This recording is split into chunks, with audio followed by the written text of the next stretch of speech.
Hey, Walt here from WaltInPA.com with a sort of an abbreviated Shooting the Breeze podcast, where I'm just going to talk about hunting. I guess you can kind of think of this as a video blog. It's been so long since I've done one of these videos for my blog that I just felt like I needed to sit down and record something just because of how much time has lapsed. But I wanted to talk about the topic of hunting, and it's something that I've wanted to do for quite a long time, and it's not. And I haven't really been able to do it until recently. Last year, I actually got out into the woods for the first time to hunt deer, and it was a very stressful and difficult situation to get into. For a long time leading up to that, I was asking around, any friends and family that might be interested in taking me out hunting. As it turns out, there are very, very few hunters in my family, and among family and friends.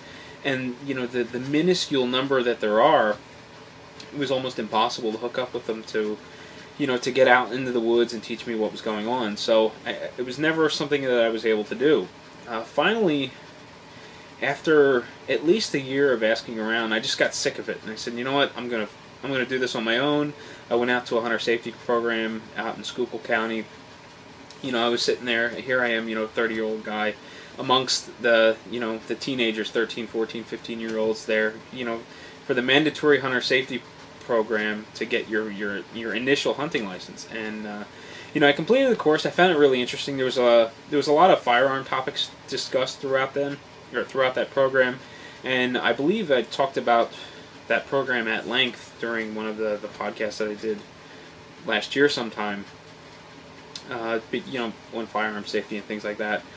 So the program was really educational. I enjoyed it, even though it was kind of wasn't for my age group. But I thought it was a good, solid program, and it made me really eager to get out and give hunting a try. So I went out. I started collecting various things. Tree stand from Craigslist. Scraped together some money for a bow. This, that, and the other thing. I got some Walmart camo, and I cobbled together a very basic, affordable hunting setup, and I hit the woods. And I was running into a lot of trouble because I had zero experience with any sort of hunting. So I'm trying to teach myself on YouTube. I'm walking through the woods with my phone, trying to figure out what deer sign looks like so that I can compare what's on my phone to what's on the ground. And it was a lot of trial and error. I never saw one single deer in the field last year, and it was very stressful because I was going out and I was spending a fair amount of time in the woods. When I went out for a sit, I was sitting in a tree for 5 or 6 hours. I was trying to get there early to quiet down and just listen and watch, and just nothing ever came up, and never saw a deer, and it was kind of stressful. Maybe stressful is not really the word for it. It's kind of disheartening to put that much effort into something and just come up so short. So this year I was on the verge of not getting a license at all. I didn't know that I wanted to go through that whole process all over again, where I was spending so much time in the woods and not even seeing anything. Well, I wound up going to Hamburg Game Association and shooting their 3D archery program, and I got to know the guy that was running the archery program, Troy, and we got to talking a lot. I was going to all of the events that I could. I was bringing my daughter. We were kind of having just a great time and really enjoying the program up there in Hamburg. And Troy and I got to talking about hunting and how I've never really had the opportunity to be taught how to do it. So he offered to do it with me. So we went out into the woods for the first time together maybe 6 or 8 weeks ago. And we kind of got down to basics. He's teaching me wind direction and how to set up in certain wind conditions and what to look for on the ground and how to select a tree and things like that. It's very beginner, basic sort of stuff, but it was the starting point that I needed, and I really appreciated how much attention that he put into everything. So we start sitting in the woods. We're meeting up at Hawk Mountain, which is SGL 106, I believe. It's here in Pennsylvania, and I'm not sure what county it's in. I don't know whether it's in Berks County or if it's in Schuylkill County because of where it's at. But we were meeting up there because it was convenient. It was a bit of a drive for me, but it was about maybe 20 minutes from where he worked. So it was a good solid meeting point. We would meet up there after he got done work, and we'd get set up. We'd go out into the woods and we'd sit. And it was a tiny little bit disheartening after the first, I don't know, maybe 4 sits or so, where we weren't seeing anything, or maybe he was seeing a doe or two out in the distance, but nothing shootable was getting anywhere close, and I hadn't even seen a deer the first couple trips. So I'm trying to stay really positive, but at the same time it's there's that thought in the back of your mind that's kind of nagging at you, like you're putting all this time into this and you're not even seeing a deer. Maybe you're not cut out for this. That in the back of my mind, and it's tough to kind of push through that and keep telling yourself, this is something I want to do, and I don't care what it takes. I'm going to be successful. So one day, we go out into the woods, and we're sitting down. I'm in my tree. He's off somewhere. I'm not quite sure where he's at, but he's up at his tree, and I'm kind of sitting there. I'm in the tree stand for maybe 20 minutes. I'm just kind of getting settled into the tree. I've got my arms up on the bar for the tree stand. I'm leaning my head back on the safety strap I have tethered to the tree, and I'm getting ready to take a little nap because I don't expect anything to come through, so soon. I'm making a racket going up the tree and all this other stuff. And I start to hear some noise out behind me, and I know what squirrels sound like because I've been listening and watching them for, every time I go out into the woods, that's what I see, a squirrel, nothing else. So I hear something bigger off kind of behind my right shoulder. So I kind of roll my head a little bit, and I'm rolling my eyes as hard as I can because I'm trying not to move, and I see this big sort of brownish gray body out behind me. And, it takes a couple of steps and stops, and takes a couple of steps and stops. All this is happening in sort of quick succession, so when I say it takes a couple of steps and stops, the pause that it takes is maybe a second or two, and then it starts moving again. So I get a little more brave, and I roll my head a little bit more so I can get a look at it, and here's this big-bodied buck. Really excited, my blood's pumping, adrenaline's flowing. So like, wow, there's this massive deer over here. It's the biggest deer I've ever seen in person. I have deer out back. I can't hunt out back, but I see deer quite frequently around my house. But this is out here on this SGL was the biggest deer that I had ever seen. And I'm getting all excited, and it's coming out, and it's out in front of me now. It's 15 yards away. It keeps moving, sort of circling me. It's looking sort of up and to the left, out towards my direction. So I'm getting paranoid. I'm afraid that it's going to see me. I'm afraid to get up because I don't want to get busted. So finally, it moves a little bit further and continues to circle, and it goes behind some brush. And that's when Troy in the distance starts grunting. I can hear him on a deer grunt, and the buck stops just like he wanted it to. He knew that it was heading in my direction, and he thought that he would grunt and make it stop, and it would give me a shot. Well, it stopped behind the brush. So when it got behind the brush and stopped, it couldn't see me. So I jumped up, I grabbed my bow, I'm ready to go. I hook on my release, and I'm ready to take a shot. I'm hoping that it's going to double back and maybe sort of go back to where that grunt is coming from. And it never did. It wound up going out and in through the brush some more into some thick stuff, and I never saw it again. So theoretically, I did have a shot at it if I was going to be more aggressive, which I was told later on I should have been more aggressive because as high as I was up in the tree, which wasn't tremendously high, maybe 15, 18 feet, the deer shouldn't have saw me. So that was a missed opportunity, but I was really excited to finally see a deer, and it was awesome. So I get all settled down, calm down, nerves settle a bit. I sit back down, I lean my head back on the tether to the tree, and I hear a noise out to my left, maybe 10 minutes later. So within 20 or 30 minutes of sitting down in the tree, here comes a second deer coming up to my left this time. And I did the same thing, slowly roll my head, turn my eyes as much as I could, roll your eyes so hard it hurts. And I see a much smaller buck this time, but I decided to be more aggressive. This time I got up, I grabbed the bow, I hooked on the release, and I'm getting ready to draw back. And as soon as I start to put tension on the string to draw, it turns, puts its tail directly at me and walks completely away from me. So I never got a shot at that one. That one never came back. It was much smaller, and it had one antler was broken off, so it only had one. But it was still legal. It had 4 points on the one side. So 2 deer in within such a short period of time. I'm pumped up, really excited. You know, most successful hunt I've had to date. It was fantastic. We hunted a couple more times in that same area. Nothing. So in all of the times we've been in the Hawk Mountain area, we've seen 2 deer. I've seen 2 deer from my stand. Both were within 15 yards of me. Shooter bucks, but what I'm calling a shooter buck is a legal buck.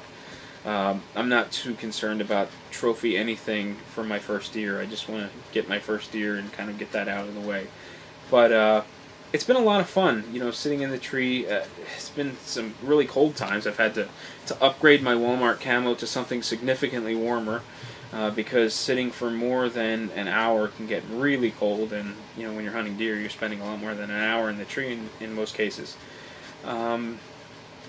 So we've hunted a couple of times there since then and haven't seen anything. It's tough because that area is stocked with pheasants, and pheasant hunters come out in force. I went up there one Saturday, actually the last Saturday of archery season, and it was incredible how many hunters were parked in the parking lot and out through the fields.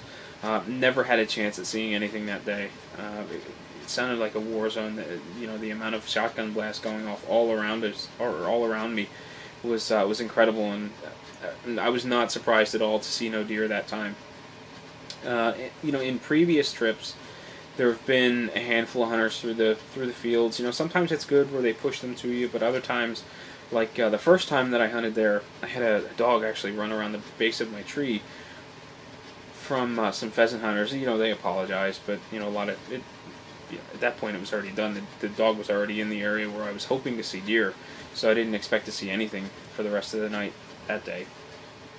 But in addition to the deer hunting, I've actually been doing a fair bit of goose hunting as well, and that was something we started doing the day after it opened in this area. Was a Saturday, and I went with Troy and his daughter.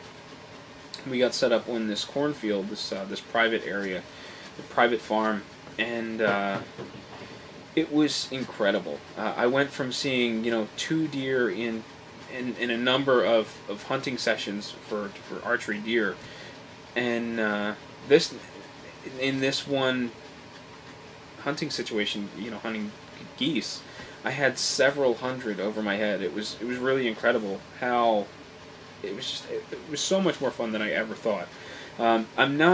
I'm a gun guy. I love competitive pistol. I shoot as often as I can. It's something I'm really passionate about. But the idea of hunting with a firearm has never really appealed to me. Growing up sort of in an archery family and doing that when I was younger, you know, it's given me that mentality that, you know, guns are kind of cheating. And that carries over even when we're talking birds and shotguns and things like that. But so there was never really much of an appeal to go out with a gun. But when I was invited to go goose hunting, I thought, you know, I'll give it a try. We go out there, we set up in the blinds, we have decoys all around us, and within maybe an hour and a half after sunrise, we've got hundreds of geese over us. You know, flights coming in, they're circling around us. It's just incredible. They're getting so close you can hear the air make this sizzling sound over their wings. And, you know, they circle and you call and they sort of bank around and they come back in, and it was just a really incredible experience. That day I wound up getting a goose, and Troy wound up getting a goose. And that's when the work began. The process of getting the goose was really interesting. So the geese come in and a pair break off to sort of swoop around us and get out of here. So those 2 swoop around, Troy shoots one of them, it goes down. The other, you know, the flight that's coming in, I hit one in the wing and it banks and it's sort of going away from me, excuse me, and down this slight little hill. So it goes down, I see it go down. Troy jumps up, says, reload, go get that goose. And he's going to get his. So I hear a shot. I hear a blast. So he shoots his goose and starts dragging it back. Mine's a little bit further away, so I'm sort of skirting around it because it's near a road. So I'm trying to to put my back against the road, so that if I have to shoot again, I'm shooting into a field. So I see this goose. It's just sort of sitting there in the field, looking around. So I'm trying to get closer, and I'm trying to get as close as possible so that I can shoot this thing in the head and end it quick. So I tried to get a little too close, and it starts flapping its wings and takes off, and I panic, and I shoot again, and it goes down. And so, I get a little bit closer, not as close as the first time, and I shoot it again. It goes down, and it's kind of flopping and flapping its wings and tucking its head up under. And by the time I get over there, I wasn't quite sure what to expect because it was the first animal I'd ever killed, for the sole purpose of taking home and eating. So, I wasn't quite sure how I was going to react. I was surprisingly calm throughout the whole thing, but it started squirming and moving, and I shot it again. Just to be sure, I shot it again. And by the time I dragged this thing back, I've got Troy and his daughter laughing. Is there anything left of that goose as many times as you shot it? There's the other times that I shot it in the head. I just wanted to make sure that it was dead. And, they get a good laugh out of it. You should have picked it up and wrung its neck. It would have stopped moving. It was probably just sort of like a twitch, an after-death sort of twitch. But I didn't want to take any chances after it got up and flew. So, within, I'd say, we were there maybe 3 hours before we left. An hour and a half in, we both had a goose. And we went back to his place to get a hands-on lesson on breasting out the goose, and that was an experience, let me tell you. So we get to Troy's place, and we've got these two geese to breast out and take the drumsticks out. He was asking me before we got there, how I intended to cook it. Did I wanted to do the traditional thing and pluck it and have like a Thanksgiving turkey style goose, or did I just want to breast it out? And initially I wanted to do the traditional route. I was going to have it for Thanksgiving, and I wanted to pluck it and make it pretty and all this other stuff. And then he started telling me, we usually breast them out, take the drumsticks out, cook them in a crock pot immediately. I was like, wow, that sounds so much better. Let's go that route. My wife and I have been doing a lot of crock pot cooking, slow cooker stuff, because it's convenient with her work schedule and stuff. So because she works and she goes to school, it's just so much easier for us to put dinner in a slow cooker and cook it all day and just not have to worry about it, in the evening when I've got a 3.5-year-old tearing through the house. So I changed my mind and decided, okay, let's breast it out. We'll take the drumsticks out and kind of go from there. So he starts teaching me on his goose how to go about doing this, and then finally it's my turn, and it was incredibly interesting, to say the least. I do not like blood. I get squeamish and dizzy, and I do not like blood. I'm like the last person you want to have around if you get hurt and you're bleeding and you need help. It'll just be an ordeal. So, when we start cutting into this goose, I don't know what to expect. I expect to have to fight through the entire process. As it turns out, I'm completely fine with a bloody animal. It's just people that, kind of creep me out. So, I'm kind of getting in there, and it's weird because it's still warm, and you're getting your hands in there, and you're peeling the skin back away from the meat, and you're ripping and pulling and cutting, and it's weird.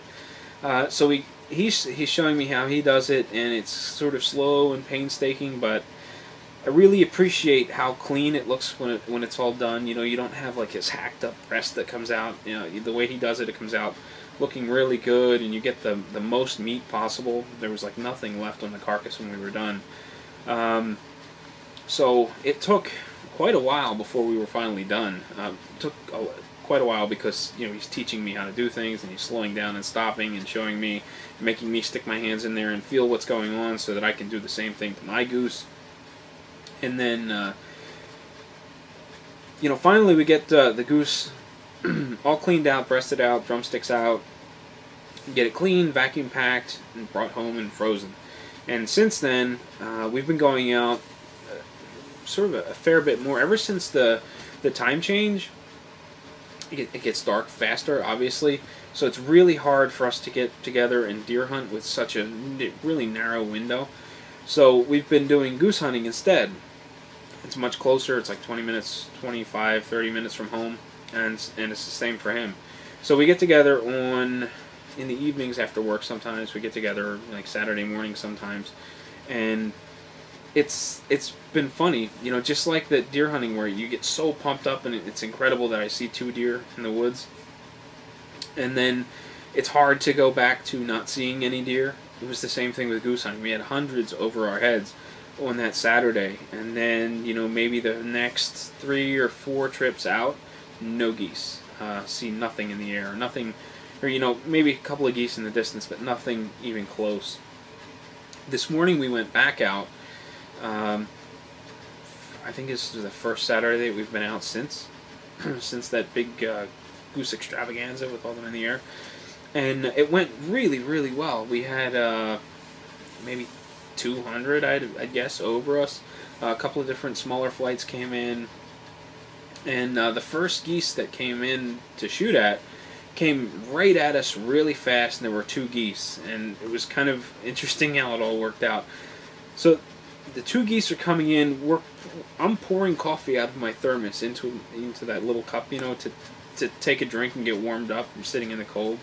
And Troy yells, "Geese, get down!" So, kind of drop the coffee, drop the thermos, get down. I pull the thing over my head, and then there's 2 geese coming right at us. So they get in close. They're setting their wings. They're going to land them with the decoys. He yells, "Shoot them!" We pop the blinds, jump up, and start taking shots at this geese. What are the odds that we both shoot at the same goose? Because we didn't determine which one we were going to shoot at. So the blinds come up, the guns get mounted, shots go off at the same time. Goose goes down.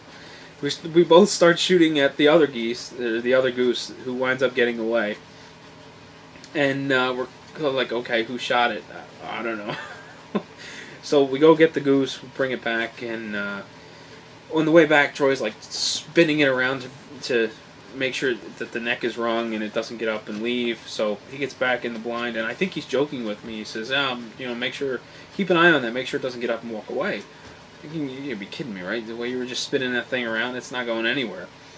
So we're sitting there for a while, we're calling geese. We have this big flight come in and land just outside of range. They landed just outside of our decoys where we did not expect them to. And they just kind of hung out there for a good 10 minutes and then started going away from us.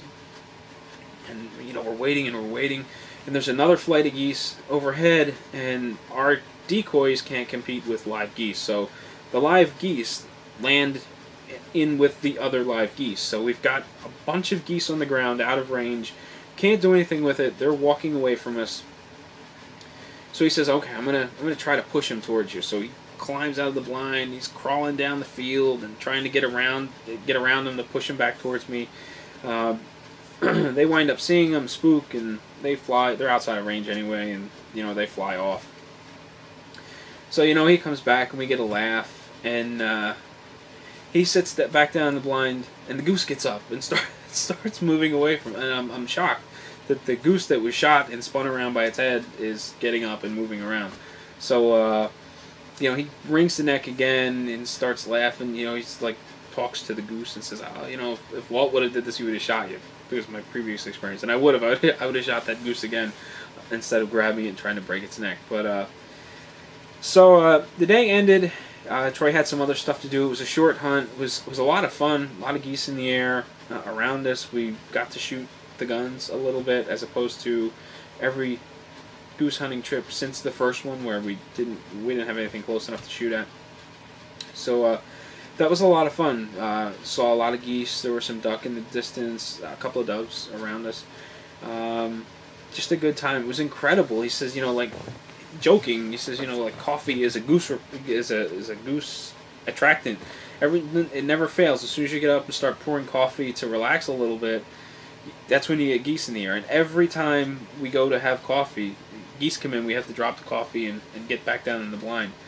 And that's what happened. Every single time we were going to have coffee, geese were in the area. We had to drop it. So that's That's the magic. I'm bringing coffee every time we go goose hunting. I'm bringing coffee, even if I don't want coffee. I'm bringing it just to go through the motions. I'm not superstitious or anything, but I swear that's a good luck charm. Pouring coffee. So we finished up goose hunting, and because Troy had some stuff to do, I had to take care of this goose on my own. He gave it to me and said, "Hey, go take it home and do your thing." So I was kind of surprised. I don't know whether I was the one that hit the goose or if he hit the goose. I just assumed, okay, it's your goose. You wrung its neck and all the other stuff. But I wound up coming home with it, which was awesome.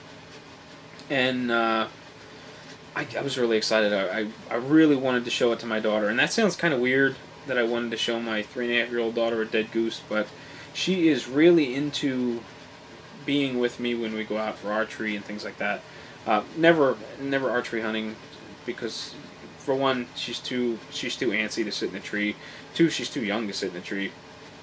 But every time we go out to the archery club and things like that, she's really into it and really wants to go. So I wanted her to see the goose, not while I gutted it and all the other stuff, but I wanted her to see the goose up close and personal, so she could look at it and touch it if she wanted to. Make it kind of educational. So I rushed home with the goose. Hey, look, Natalie, I've got this goose. Of course, she's not here. Her and her mom went out with my in-laws to do some Christmas shopping. So I had to take care of the goose on my own. I didn't want to wait long enough for my daughter to come home to see it. I just didn't know what would happen with the goose sitting for a couple of hours, so I just wanted to take care of it right away. It was interesting. The goose that I have now, that I just put in the freezer this morning, that's a stew goose. It does not look pretty. It's kind of some of the meat's a little ripped up and ugly, and that's a goose that we're gonna cut up and put in the stew, little pieces, that kind of a thing. That's not a pretty looking piece of cut of meat. I butchered it. I know that's literally what I did, but I roughed that goose up. It wasn't intentional, just the way it worked out. I was fighting with that thing all the way, and it doesn't look quite the same, in the way it came off. As that first one. The first one looked so good and nice because of how just how much attention to detail that Troy puts into taking every little piece of meat off of the animal as possible and keeping it all in one mass. So when you take the breast off, everything comes off. Not like you don't have any rips or little cuts from the knife or anything like that. Mine has like little rips and cuts from the knife and all that mess going on. So that's a stew goose of some sort. But it was a lot of fun today. It's funny because I really want to be a deer hunter. I want my favorite hunting hobby to be deer. I love archery. I want to be a deer archer. That's kind of my thing. But as it turns out, I'm having way more fun shooting geese. And it's probably because it's exciting to actually see the animal that you're hunting, as opposed to sitting in a tree for hunting session after session after session and not seeing anything. I think if I were seeing animals, even if I weren't getting a shot at deer, I think I would find it much more enjoyable. So as much as I want deer hunting to be my thing, I'm actually having much better luck and having a better time hunting geese. So that was kind of a shock. I really wasn't expecting that. I went from, kind of on the fence, not knowing whether or not I was going to like it, to, enjoying it quite a bit. Tomorrow is the last day of goose season before there's a break. I think that it comes back in the season December 16th or something like that. So I think we're going to go back out tomorrow. With any luck, I'll get one more goose for the freezer, and then a couple of weeks from now, we'll be doing it all over again until, I think, early or middle of January is when the season stops again. Or season stops completely. In the meantime, there's a break when it stops for everything seems to stop while rifle deer season starts, and I don't think I'll be doing any rifle deer hunting. There's just no appeal to it at all for me, so I don't know whether I'm gonna partake. But in that gap, I think ducks are in season. So we may wind up doing a little duck hunting in the break between geese end and geese start. And then in January, when the late archery season kicks back in, or starts back up, be back in the woods again, and hopefully we'll have a deer sometime this year. So that's kind of where we're at. This wound up being a really long video with a lot of talking, but I just kind of wanted to talk a little bit about what's going on with hunting, and maybe I'll do another one of these videos with some of the other stuff that I've been doing lately. You know, what's kind of been keeping me occupied, but that's going to do it. So thanks for watching. I will catch you later.